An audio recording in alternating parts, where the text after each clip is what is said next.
வணக்கம். இது ஐபிசி தமிழின் பிரதான செய்திகள். முதலில் தலைப்புச் செய்திகள். முள்ளிவாய்க்கால் பேரவலத்தை புதிய வழிமுறைகளூடாக மக்கள் மையப்படுத்த வேண்டும். 15ஆம் ஆண்டு நினைவேந்தலை முன்னிட்டு வலியுறுத்தல். உயிர்த்த ஞாயிறு தாக்குதலை அரசியலாக்கும் ஸ்ரீலங்கா எதிர்க்கட்சிகள். உயிர்த்த ஞாயிறு தாக்குதலின் 5வது ஆண்டு நிறைவில் பிள்ளையான் தெரிவிப்பு.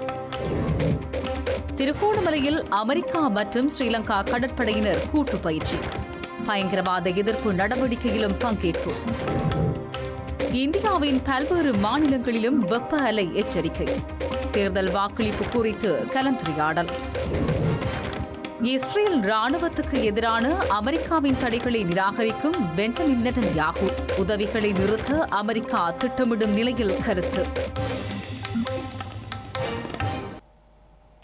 இனி விரிவான செய்திகள்.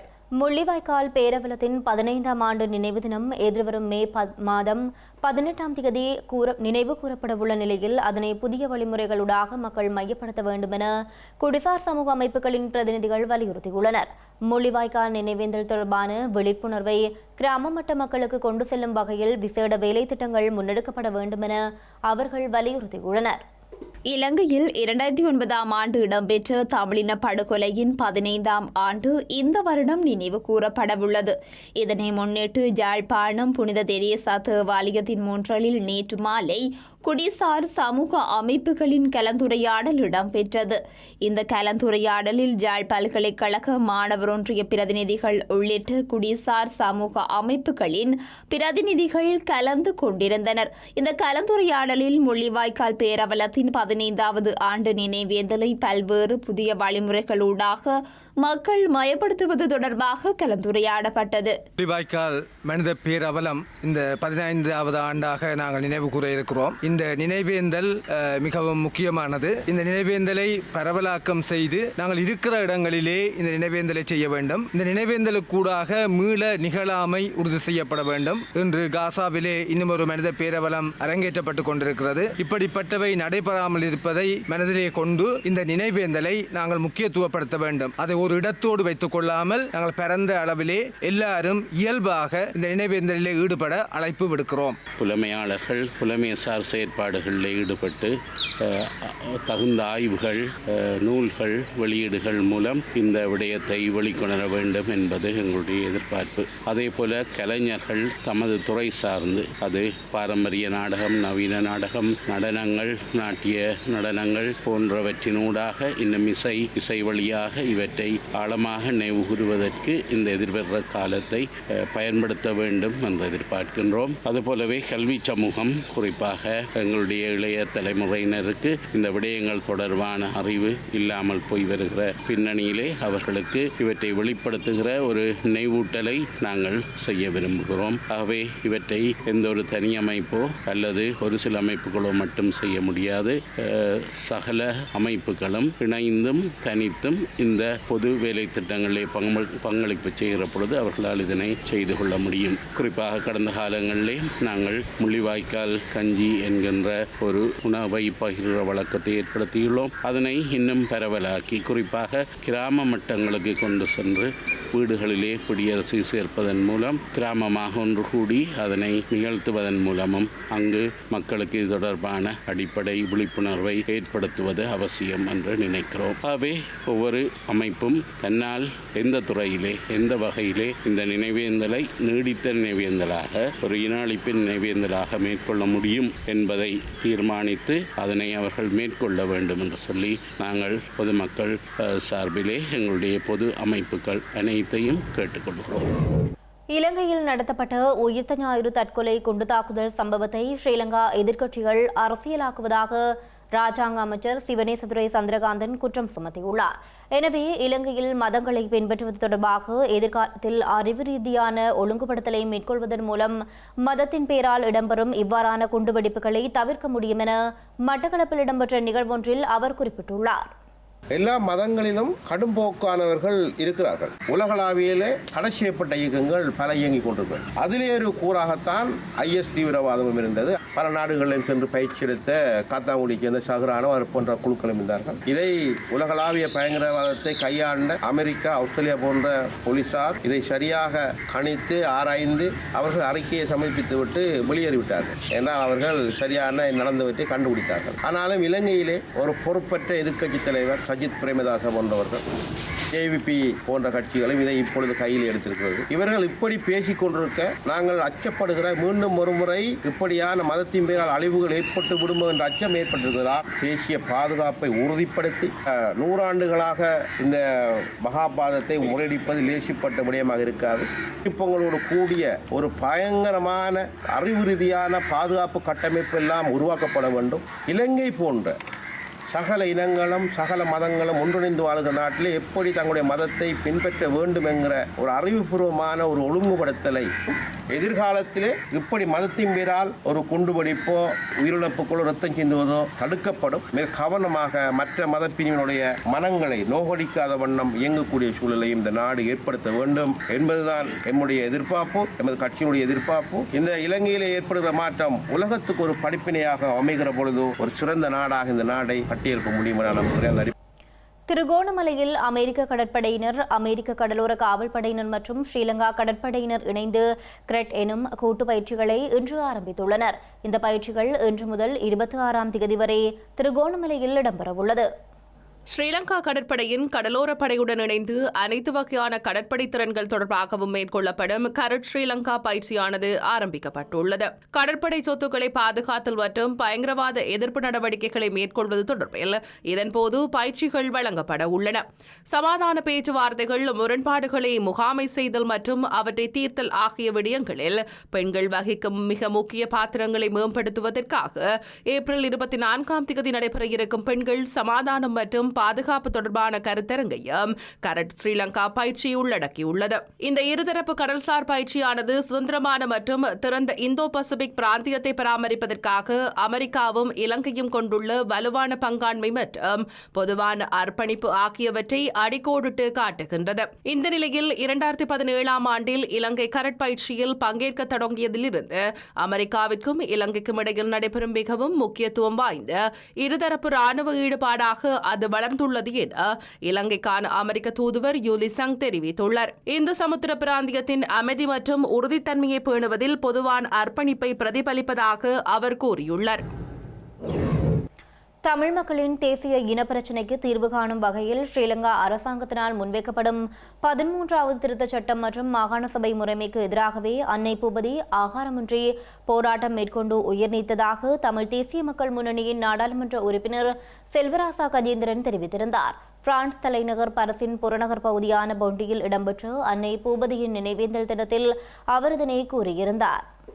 இந்திய படைகளுடைய அட்டூழியங்கள் அதிகரித்திருந்த பொழுது மக்கள் அமைப்புகள் அந்த போர் நிறுத்தப்பட வேண்டும் என்று குரல் கொடுத்து வந்த சூழலிலே மட்டக்களப்பு மாவட்டத்திலே மிகவும் வீரியத்தோடு செயல்பட்டுக் கொண்டிருந்த அந்நியர் முன்னணி அந்த போர் நிறுத்தப்பட வேண்டும், விடுதலை புலிகளோடு பேசி பிரச்சினைக்கு தீர்வு காணப்பட வேண்டும் என்ற நிலைப்பாட்டை முன்வைத்து இந்த உண்ணாவிரத போராட்டத்தை அன்னை ஆரம்பித்திருந்தார்.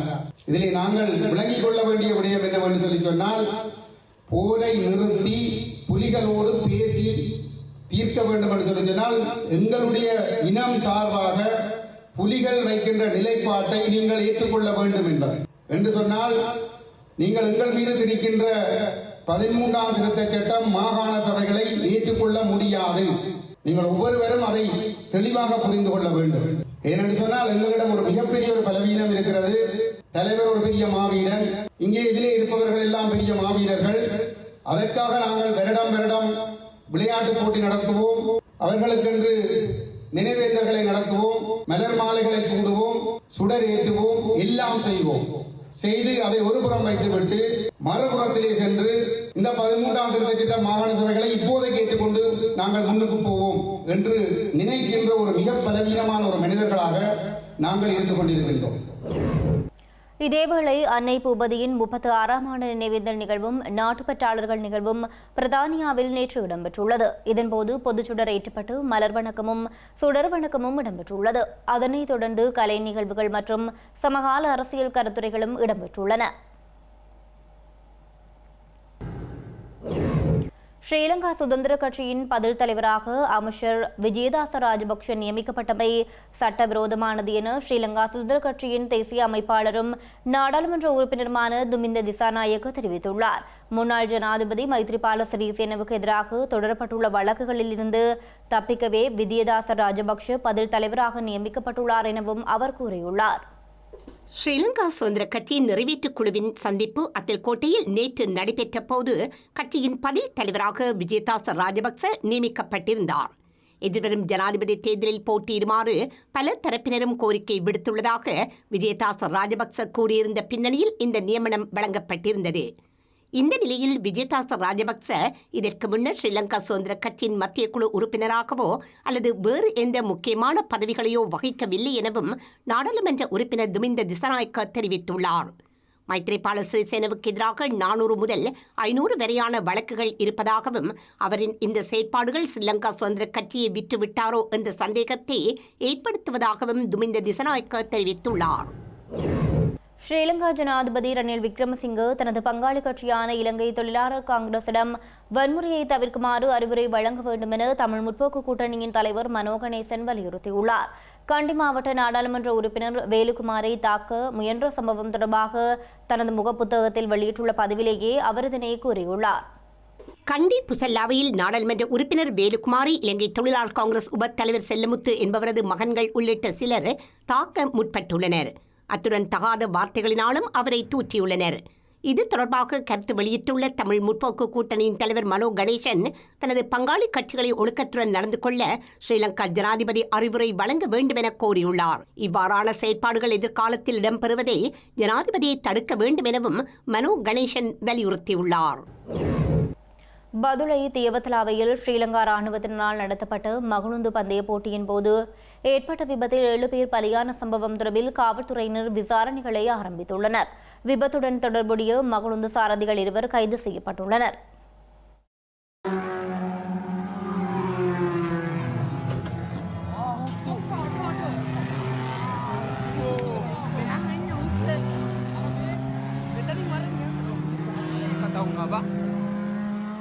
ஸ்ரீலங்கா ராணுவத்தினரால் நேற்று நடத்தப்பட்ட மகுழுந்து போட்டியில் மகுழுந்து ஒன்று பந்தய திரளை விட்டு விலகி பார்வையாளர்கள் மீது மோதியுள்ளது. இதன்போது 8 வயது சிறுமி 4 பந்தய அதிகாரிகள் உள்ளிட்ட 7 பேர் உயிரிழந்ததுடன் 18 பேர் காயமடைந்துள்ளனர். காயமடைந்த மகுழுந்து சாரதிகள் உள்ளிட்ட பலர் வைத்தியசாலையில் அனுமதிக்கப்பட்டுள்ள நிலையில் சாரதிகள் 2 கைது செய்யப்பட்டுள்ளனர். விபத்து தொடர்பான விசாரணைகளை தியத்தலாவ காவல்துறையினர் மேற்கொண்டு வருகின்றனர். அதே நேரம் மகுழுந்து பந்தயத்தை பார்வையிடச் சென்ற பார்வையாளர்களின் பாதுகாப்பை அதிகாரிகள் உறுதிப்படுத்தவில்லை என்றும் போதிய பாதுகாப்பு வேலிகள் மற்றும் தடுப்புகள் இல்லாதது ஏன் என்றும் சமூக வலைத்தளங்களில் மக்கள் கேள்வி எழுப்பி வருகின்றனர். வவுனியா கடவுச்சீட்டு அலுவலகத்தில் ஒருநாள் கடவுச்சீட்டு பெறுவதற்கு செல்லும் மக்களிடம் லஞ்சம் பெறப்படுவதாக பொதுமக்கள் குற்றம் சாட்டியுள்ளனர். குறித்த செயற்பாட்டுக்கு வவுனியா கடவுச்சீட்டு அலுவலக அதிகாரிகள், காவலாளிகள் மற்றும் காவல்துறையினர் உடந்தையாக செயற்படுவதாகவும் தெரிவிக்கப்படுகின்றது. வவுனியா குடிவரவு குடியகழ்வு திணைக்களத்தில் கடவுச்சீட்டு பெறுவதற்காக வடக்கு கிழக்கு உள்ளிட்ட பல பகுதிகளிலும் இருந்து நாள்தோறும் மக்கள் அதிக அளவில் செல்கின்றனர். இந்த நிலையில் ஒருநாள் கடவுச்சீட்டு மற்றும் சாதாரண கடவுச்சீட்டை பெறுவதற்காக செல்லும் மக்கள் 2 வரிசையில் காத்திருந்த பின்னர் காலை 6 மணியளவில் இலக்கம் வழங்கப்பட்டு உள்வாங்கப்படுவது வழக்கமாக உள்ளது. இதன்போது அடியாட்கள் போன்று செயற்படும் சிலர் ஒருவருக்கு தலா 5000 ரூபாவிற்கும் அதிகமான பணத்தினை பெற்று வரிசையில் காத்திருக்காமலேயே சிலருக்கு இலக்கங்களை வழங்குவதாக தெரிவிக்கப்படுகின்றது. குறித்த செயற்பாட்டிற்கு கடவுச்சீட்டு அலுவலக அதிகாரிகள், காவலாளிகள் மற்றும் காவல்துறையினர் உடந்தையாக செயற்படுவதாகவும் தெரிவிக்கப்பட்டுள்ளது. இதனால் இரவு பகலாக வரிசையில் காத்திருப்போர் கடவுச்சீட்டை பெற முடியாமல் திரும்பி செல்லும் நிலை காணப்படுவதோடு முரண்பாடான நிலைமையும் ஏற்படுவதாக தெரிவிக்கப்பட்டுள்ளது. எனவே வரிசையில் காத்திருக்கும் பொதுமக்கள் பலரும் ஏமாற்றத்துடன் திரும்பிச் செல்லும் நிலையில் குறித்த கும்பல் தினமும் அதிக அளவில் பணத்தினை சம்பாதித்து செல்வதாக தெரிவிக்கப்பட்டுள்ளது. எனவே குறித்த பிரச்சினைக்கு உரிய அதிகாரிகள் தீர்வினை பெற்றுத்தர வேண்டும் என மக்கள் கோரிக்கை விடுத்துள்ளனர்.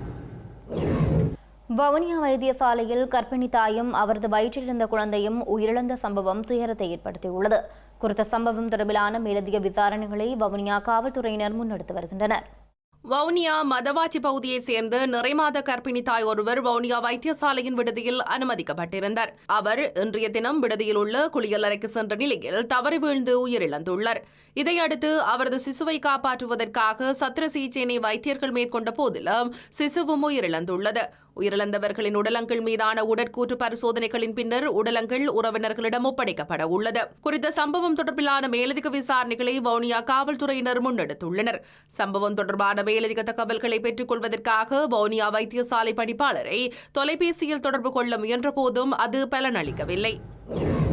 அம்பாறை சாய்ந்தமருது பகுதியில் சேதமடைந்துள்ள பாலத்தினை புனரமைத்து தருமாறு குறித்த பகுதியில் உள்ள மக்கள் கோரிக்கை விடுத்துள்ளனர். அரசியல்வாதிகள் கடந்த கால தேர்தல் மேடைகளில் குறித்து பாலத்திற்கான தீர்வை பெற்றுத் தருவதாக வாக்குறுதி வழங்கிய போதிலும் இதுவரை அவை எதுவும் நிறைவேற்றப்படவில்லை என மக்கள் கவலை வெளியிட்டுள்ளனர். அம்பாறை மாவட்டம் கல்முனை மாநகர சபைக்குட்பட்ட சாய்ந்தமருது பகுதியில் அமைந்துள்ள பாலம் ஒன்று சேதத்திற்குள்ளாகியுள்ள நிலையில் அதனை புனரமைத்து தருமாறு குறித்த பகுதியில் உள்ள மக்கள் கோரிக்கை விடுத்துள்ளனர். குறித்த பாலம் உடைந்து விழும் நிலையில் காணப்படுவதனால் உடனடியாக மீளப்புனர் நிர்மாணம் செய்ய வேண்டும் என சாய்ந்தமருது மக்கள் கோரிக்கை விடுத்துள்ளனர். இரவு வேளையில் எவ்வித மின்னொளியும் இன்றி பாலம் இருளில் மூழ்கி காணப்படுவதனால் பாலத்தின் ஊடாக பயணிக்கும் மக்கள் பெரும் அச்சத்துடன் பயணிப்பதாகவும் தெரிவிக்கப்பட்டுள்ளது. அத்துடன் அரசியல்வாதிகள் கடந்த கால தேர்தல் மேடைகளில் குறித்த பாலத்திற்கான தீர்வை பெற்றுத் தருவதாக வாக்குறுதி வழங்கிய போதிலும் இதுவரை அவை எதுவும் நிறைவேற்றப்படவில்லை என மக்கள் கவலை வெளியிட்டுள்ளனர். எனவே குறித்த பிரச்சினைக்கு தீர்வை வழங்க உரிய அதிகாரிகள் முன்வர வேண்டும் எனவும் குறித்த பகுதி மக்கள் கோரிக்கை விடுத்துள்ளனர். செய்திகளின் நிறைவாக மீண்டும் தலைப்புச் செய்திகள்.